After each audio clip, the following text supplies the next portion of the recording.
Oh. Uh.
Your plan, because in many ways it is similar to the Obama stimulus plan in 2009, which has led to the slowest GDP growth since 1949. Correct. Thank you, sir. You told me in July when we spoke that the problem is that President Obama didn't get to do enough in what he was trying to do with his stimulus. So is your plan basically even more of the Obama stimulus? Well, it's a combination, Chris. And let me say that when you inherit the level of economic catastrophe that President Obama inherited, it was a real touch and go situation. I was in the Senate before I became Secretary of State. I've never seen people as physically distraught as the Bush administration team was because of what was happening to the economy. I personally believe that the steps that President Obama took saved the economy. He doesn't get the credit he deserves for taking some very hard positions, but it was a terrible recession. So now we've dug ourselves out of it. We're standing, but we're not yet running. So what I am proposing is that we invest from the middle out and the ground up, not the top down. That is not going to work. That's why what I have put forward doesn't add a penny to the debt, but it is the kind of approach that will enable more people to take those new jobs, higher paying jobs. We're beginning to see some increase in incomes, and we certainly have had a long string of increasing jobs. We've got to do more to get the whole economy moving, and that's what I believe I will be able to do. Mr. Trump, even conservative economists who have looked at your plan say that the numbers don't add up, that your idea, and you've talked about 25 million jobs created, 4% over a 10-year period growth, is unrealistic. And they say, you talk a lot about growing the energy industry. They say with oil prices as low as they are right now, that's unrealistic as well. Your response? So I just left some high representatives of India. They're growing at 8%. China is growing at 7%, and that for them is a catastrophically low number. We are growing. Our last report came out, and it's right around the 1% level, and I think it's going down. Last week, as you know, at the end of last week, they came out with an anemic jobs report, a terrible jobs report. In fact, I said, is that the last jobs report before the election? Because if it is, I should win easily. It was so bad. The report was so bad. Look, our country is stagnant. We've lost our jobs. We've lost our businesses. We're not making things anymore, relatively speaking. Our product is pouring in from China, pouring in from Vietnam, pouring in from all over the world. I've visited so many communities. This has been such an incredible education for me, Chris.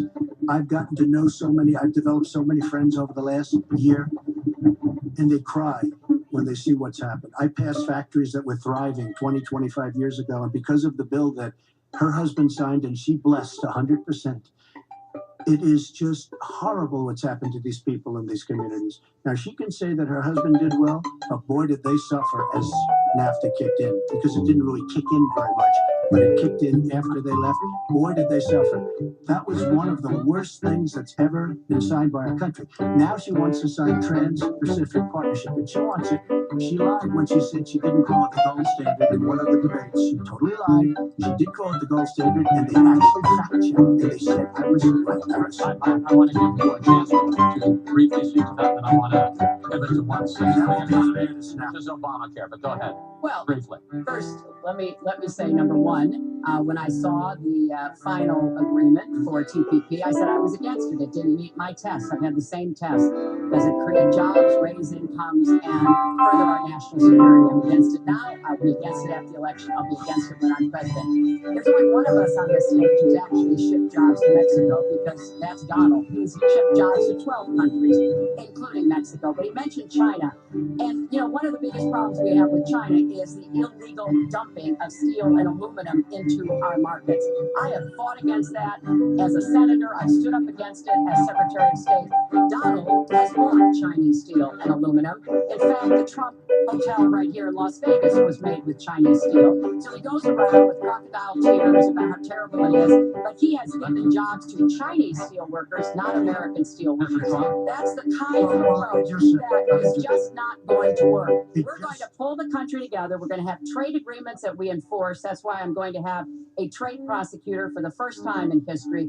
And we're going to enforce those agreements. And we're going to look for businesses to help us by buying American products. I ask a simple question. She's been doing this for 30 years. Why the hell didn't you do it over the last 15, 20 years? You were very much involved. Excuse me. My turn. You were very much involved in every aspect of this country. Very much. And you do have experience. I'd say the one thing you have over me is experience, but it's bad experience, because what you've done has turned out badly.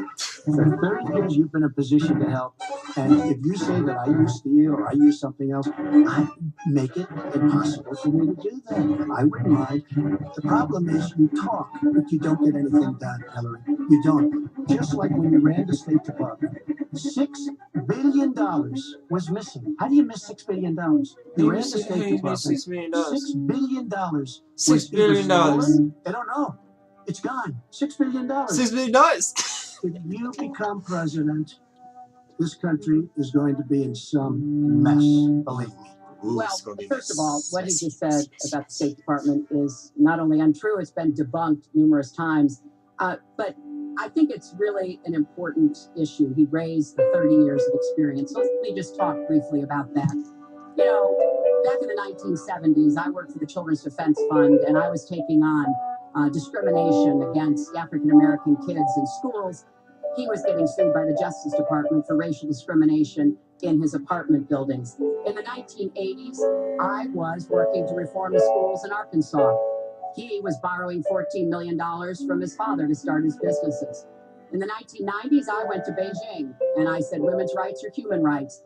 He insulted a former Miss Universe, Alicia Machado, called her an eating machine. And on the day when I was in the Situation Room, monitoring the raid that brought Osama bin Laden to justice, he was hosting the Celebrity Apprentice. So I'm happy to compare my 30 years of experience, what I've done for this country, trying to help in every way I could, especially kids and families, get ahead and stay ahead, with your 30 years, and I'll let the American people make that decision. Well, I think I did a much better job. I built a massive company, a great company, some of the greatest assets anywhere in the world, worth many, many billions of dollars. I started with a $1 million loan. I agree with that. It's a $1 million loan, but I built a phenomenal company.